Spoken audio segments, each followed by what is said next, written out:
Good evening and welcome to our show. I'm Listening is a 24/7, 365 initiative that works to destigmatize mental health. And the way that we do that is by confidently talking about our mental health and asking those around us about their mental health, letting people know that it is something we need to talk about and also that you are a safe resource. For those that need some extra support, we're going to put up some resources at the end of the show.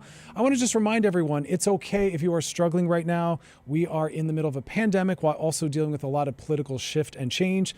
So a lot of us are hitting a wall. We've been in this for a very long time, and we're in the third phase, which brings with it a lot of exhaustion. So focus on that self-care. Let go of all the things that don't need your energy or attention right now, and just be loving and kind with those around us. We all need a little bit of a break and continue to focus on your mental health. Let's go to our first guest, Dr. Adolph Brown, a clinical psychologist and activist. How are you? Welcome to the show. Outstanding. How about yourself? I'm good. I heard through the word on the street that you're also an East Coast boy. Yes, I am. Virginia Beach, Virginia. All right, Philadelphia over here. Good stuff. Oh, okay, up the street.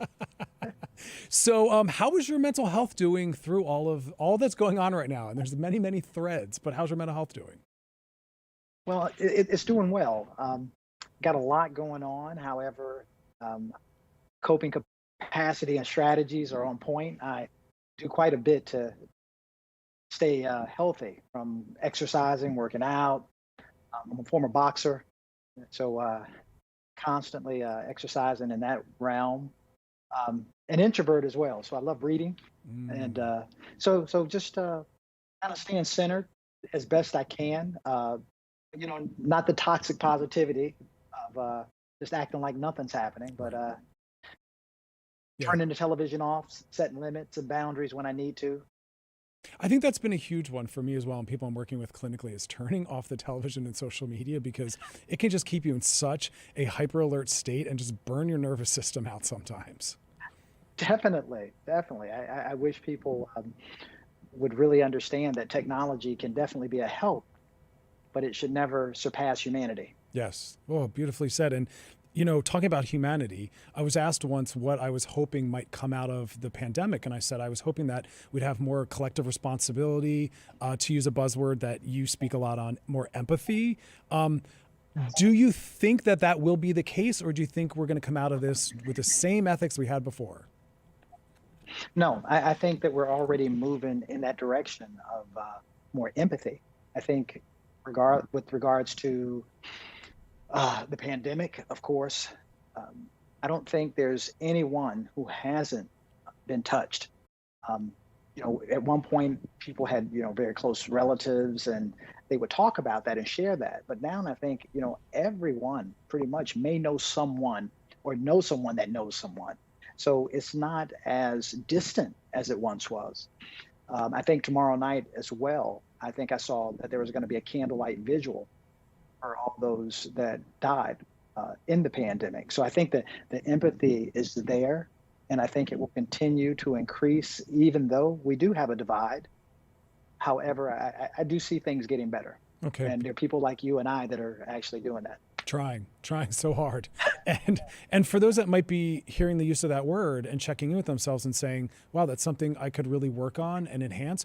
What tips do you give, or how do you enter that conversation with someone who wants to build more empathy? Well, I let people know all the time, first of all, that empathy is so much more than putting on someone else's shoes. As you know, as a therapist, we both are, empathy is listening intently, being present, being purposeful. But when you share with me whatever it is that you're going through, whatever pain, I have to look within inside myself and find a similar situation, regardless of how deeply I need to go. And once I find something that kind of echoes what you're saying, then I come close to understanding what it is that you're saying, and I can help with the solution. So empathy is much more a derivative, or at a derivative level, than what Webster's or the Wikipedia or different things would say about it. Beautifully said. I could feel that in my body as you were saying that deep presence that's necessary, which not only helps with empathy, it helps with everything, right? Like that's how we build better relationships. Yes. Yeah. Exactly. I just kind of wish that, I think if people learned anything from this pandemic, I would hope that people gathered a comfort level with themselves. there was an opportunity for people to spend time with themselves. I think that we're not as reflective often as we need to be. And I think self-reflection and self-correction are two of the most humbling things that we could ever be involved in as human beings. And I think it's often overlooked. Beautiful. I love that. Self-correction. And what was that? Self-reflection and self-correction.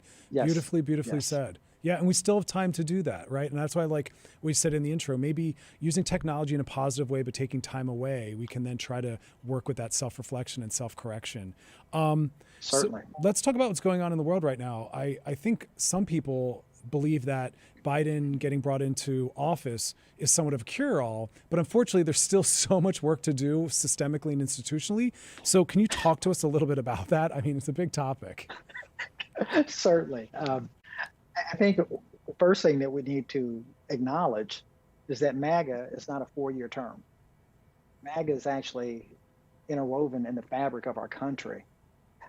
And if we're looking at a systemic disease, unlike the individual things that we would help people with or relational types of things, America has traditionally not acknowledged its history of racism and the present systems that maintain it. So it's very difficult to heal something that we haven't revealed. So I really wish that it's again the mirror, Dr. Chris, in the sense of putting away our egos, and just putting that mirror up to ourselves and saying, hey, what am I bringing to this? Am I a part of the solution? Am I a part of the problem? And I believe it starts at an individual level. I know people that address the systems, but we also have to realize that systems were created by individuals. That's right. We're created and maintained. And that's why I like what you said earlier, again, self-correction and self-reflection. I want all of our listeners to take a moment and say, what is it I can do? Because like you pointed out, everyone can in some way help dismantle that, whether it's those around you, whether it's things you're participating in, whether it's giving people of color positions of power so they actually can make a difference. Because I think and I want you to talk to this, there's a difference between plugging someone in and saying, look, we have people of color, which is tokenizing, versus saying we're giving people positions of power so true change can happen. Yes? Definitely. Oh, and that's been an issue for many years, whereby people are tokenized, so to speak, versus there are many people who would rightfully earn positions in power, positions of influence, if given the opportunity, not given the position, but the opportunity, meaning that there's equitable exchange of resources and opportunities. So it's not necessarily that I'm not capable, it's I am capable, but I'm overlooked. Beautifully said. And let's touch briefly on casual racism. I think, again, some people think that we're only talking about very overt expressions of oppression or violence, but sometimes it's those lower level, quieter threads that create more damage. Definitely. And I don't believe there's such a thing, of course, Dr. Chris, as casual racism. Oh, I think racism is racism. What happens is we discuss racism in casual settings. So oftentimes people in their homes will tell a joke that they know is racist. They know it's off color, but it's in their home with their loved ones. So it's safe. So it is very important to distinguish that racism is racism. It's the setting that often causes people to be either explicit with their bias or, of course, implicit. Yeah, thank you for correcting me on that. I want to change that. You're right. There's nothing casual about that, and I think that lets us off the hook. And it kind of goes to the final point I wanted to cover, which is the complicity of being silent. That I think some people don't realize that we all have to step up, and every little piece matters because every little piece is part of that system. Yes. Yes, and everyone is different. So their experience of stepping up may be a person saying, "Hey, that's racist," versus another person trying to diffuse it, another person trying to educate, another person trying to change the subject. So it's important to there's not just one way to speak out or stand up. Being an upstander basically acknowledges that what's happening is wrong and I have a responsibility. So whatever it is, whatever you decide that responsibility is, it's important to do it. But there's no right or wrong way as long as you do stand up. Oh, beautifully said. It gives me chills hearing that. Dr. Adolph Brown, thank you so much for being a part of our show, and thank you for everything you're out there doing. Thank you. I love your show. I love what you do. Thank you. Have a great night. All right, and what a beautiful message. There's so much work that all of us can do, and I want to really challenge all of our listeners to choose one level or thread of oppression and make it your job to help dismantle that. All of us need to be a part of creating that necessary change. And now we're going to go to our next guest, Dr. Jessica Nouhavandi, the lead pharmacist, co-founder, and co-CEO of Honeybee Health. How are you? Welcome to the show. I'm good. Thanks for having me. So how is your mental health doing right now through all that's going on? It's tough. It's tough. I'm not going to lie, especially, trying to lead a company and trying to keep people motivated and excited and happy and comfortable. It's been a rough journey, but we're doing okay. We're hanging in. That's what I keep saying. We're dropping the bar a little bit. As long as we're doing like 60 or 70%, that's good. That's good right now. So let's talk a little bit about Honeybee Health. For those that aren't familiar, it's an online pharmacy. For those that aren't familiar with that concept, how do you explain what that is? Yeah, so Honeybee Health is an online pharmacy that is, you can go and search your pricing on your medication. We have over 6,000 medications. It'll get shipped right to your door as long as you have a valid prescription without the need for insurance. And so what we tell people is most of the time, your insurance copay, you're actually overpaying. And so you can go on our site, whether you're at the doctor's office, you're at the pharmacy, wherever you are, and search what your medication costs on honeybeehealth.com. And, we're just saving people a lot of money by cutting out the middlemen involved in the pharmacy industry. Phenomenal. I think that's so phenomenal. A lot of people struggle to afford their medications. I also know some people that sadly pass on a medication because they can't afford it. And this kind of cuts that out. Absolutely. And that's the reason we started Honeybee. I was just tired of seeing my patients walk away from the pharmacy counter without being able to afford their medication.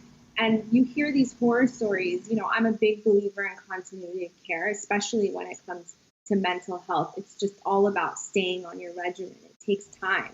It takes time to feel better, and you have to give yourself that space. And that's really hard to do in today's world. 1 month it's covered, 1 month is not. And we take that out of the picture for you. We make it completely easy. You can expect the same price month to month, and you can even get a 90-day supply. If your doctor writes for a year's supply, we'll fill that for you too. For your doctor, as you should have, we do it for you. Phenomenal. And also, I think it's important to talk about access to care, where not everyone lives in an environment or in a geographic area that has access to pharmacies, right? And then we also have people that probably want something that's more anonymous or confidential, and they don't have to then walk into an actual physical site. Absolutely. And especially during COVID, we're urging people, if you don't have to go to the pharmacy, use an online pharmacy like Honeybee Health. We want to social distance as much as possible, but also, it's private. You have that care. You get pharmacists 6 days a week ready for consultation, and you don't have to wait in line. You don't have to drive an hour away to go to see your favorite. We have it all ready for you. And go back to what made you want to be a part of something like this. I know you're a pharmacist, and like you said, it was really hard for you to watch people that couldn't do continuity of care, didn't have access to affordable medication. Was that what completely drove this? Yeah, just realizing, as a pharmacist, how little I can control for my patients. It's really the insurance companies that were controlling what was on their formulary, what would they pay month to month, and what was actually covered. And when you see people who've been on the same medication that's been helping them for years, and all of a sudden it's not covered, and there's nothing you can do about it, it's a pretty tough pill to swallow. So this is really my life's mission, is to make access to affordable medication easier, and we're doing it slowly. Yeah, it's powerful because also, one of the things I see that comes into my office or just even out in the world or, watching media is we still live in a culture that shames and illegitimizes mental health struggles. And so not everyone feels like they have maybe the familial or the social support, and they don't necessarily, again, want to have to publicly access pills. We have pill shaming. And so I like the idea that someone can safely at home really monitor and set the boundaries around who's aware of their healthcare needs in terms of mental health.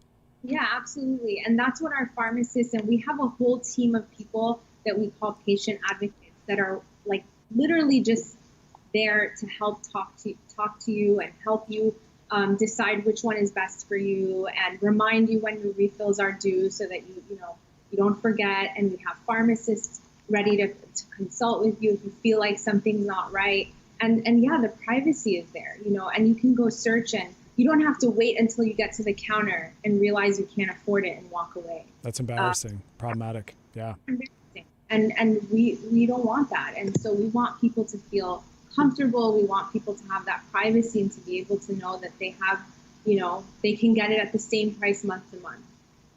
And I love all this because the whole purpose of this show is to destigmatize and normalize talking about mental health. So this is a huge part of that. So finally, Honeybee Health, where can people go to access this? Yeah, so it's honeybeehealth.com, and our social media is Honeybee Health RX. And our toll-free number is 833-HONEY-RX as well. But, it's honeybeehealth.com. Anybody can go on the site and search. The pricing is open for everybody to search. And, if you like what you see, it's a very simple process. And if it's difficult to, for you to figure it out, we have people on the phone, no problem. We'll help you through it. And so we're ready and available. Beautiful. Dr. Jessica Nouhavandi from Honeybee Health, thank you so much for being a part of our show. Thank you. Have a beautiful rest of your night. All right, and there it is. Always trying to normalize mental health needs as important as physical health. And Honeybee Health is one of those sites that gives people access to the care they need, and more importantly, very affordable. For those that need some extra resources or support, we're going to put some up at the end of the show. As always, y'all, thanks for hanging out with me, and you enjoy the rest of your night.